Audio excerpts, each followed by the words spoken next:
চলো তাপস জায়গা তো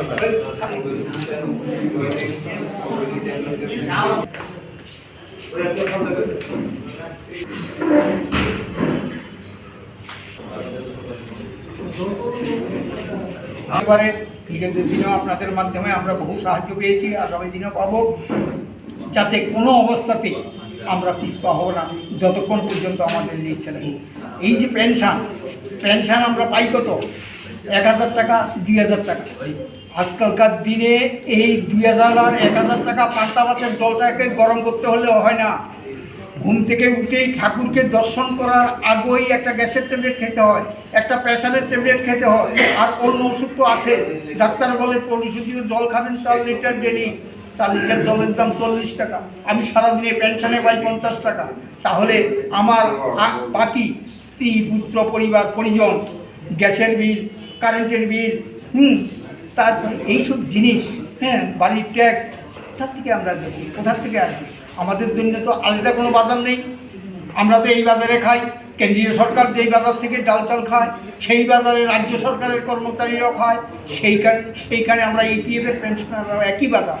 তাহলে আমাদের জন্য যদি আজকে আলাদা বাজার থাকতো, যে হ্যাঁ এখান থেকে ইপিএফরা পাবে বিনা পয়সায় বা সামান্য একটা মূল্য দিতে হবে নামে, তাহলে আজকে বুঝতাম।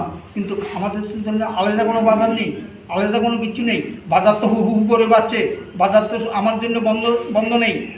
দ্রব্যমূল্য আজকে কোন জায়গায় যারা চাকরি করছে, লাখ টাকা বেতন পাচ্ছে, উনিও চিৎকার করছে যে যেই অবস্থায়, এই অবস্থাতে বাঁচানোর কোনো রাস্তা নেই। আর আমরা কি করে বাঁচবো? আমরা তো আজকে মানে কি নিকৃষ্টের আর শেষ নাই। একটা বাংলা কথা ছিল, লেংটির নিচে কাপড় নেই আর চৌকিদারের নিচে বলে চাকরি নেই। আজকে আমরা এমন অবস্থা করছি, আর আর আর ভাষায় কিছু বলতে পারি না। অতএব আমি বর্তমান সরকার এবং এই ম্যানেজমেন্টের কাছে আবেদন রাখছি, আপনাদের শুভবুদ্ধি হোক। আপনারা আমাদের দিকে তাকিয়ে, বহু লোক অনাহারে মৃত্যুবরণ করেছে।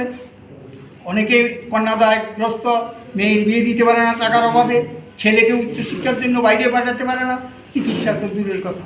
এই অবস্থায় যাতে গভর্নমেন্টের সম্মতি হয়।